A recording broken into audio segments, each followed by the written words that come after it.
All our participants come from the disadvantaged areas in the Western Cape at the moment. But they come from gang-infested communities. Many of them are here from the Eastern Cape. These are also young people who don't have much hope of rising out of those circumstances.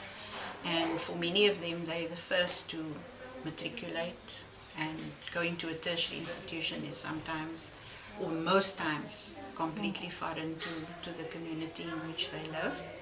Their schools are to a large extent not very well managed, not very well resourced. So we recruit young people from disadvantaged schools at the end of grade 10. Our first phase is to tutor them science, maths, give them some basic computer skills at whichever level they are. We move on from that point. And very importantly, our life skills module. Our partner companies interview them at the end of grade 12 with a view to placement in that internship year, which is our phase 2 year. And I think this is to a large extent our magic year, because it's during this year that they confirm whether this is the career that they would like to pursue, and they confirm that from an informed position because they work within the industry. And that then takes us to the third phase, which is the tertiary phase, with this young person at a tertiary institution or doing a learnership within the company. And the fourth phase is the alumni phase, where this young person is now qualified and working within the industry. But that's not an exit point.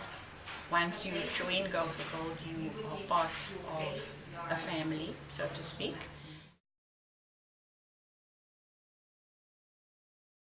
So what we would expect from a student that joins as a volunteer, they would be working on ground with the kids, perhaps 1 or 2 days a week. We would link them to tutors to see if the tutors are willing to have a co-session in terms of maths or science, in terms of academics, around workshops.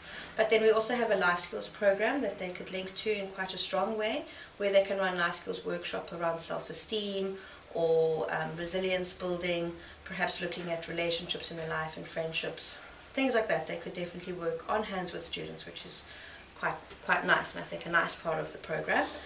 The more boring part of the program that we would need them is in terms of office work. We need somebody to help spruce up our website a little bit, look at some of our systems in-house that we have in terms of filing and data capturing, and helping speed up those processes, making them more economical and sustainable so that we can work with them easily throughout the day and continue using them. So anything that does happen, to make sure that we are able to use them and continue using them in-house. And any kind of areas that they might see needs a bit of research or needs a bit of adapting, that they can give their input in terms of that. Somebody external working with internal processes is always a good thing, because we get so caught up in it, and they might be able to give an external eye. So in terms of the qualities we're looking for, somebody that enjoys children, especially teenagers. It's a difficult time in their lives, so people that are from the age of like 16 to 20 something is who they'll be working with. So they need to be able to deal with the difficulties that happen around that period of life, and to be able to build a good rapport, to have a calming nature so that they don't get caught up into too much stuff that can happen.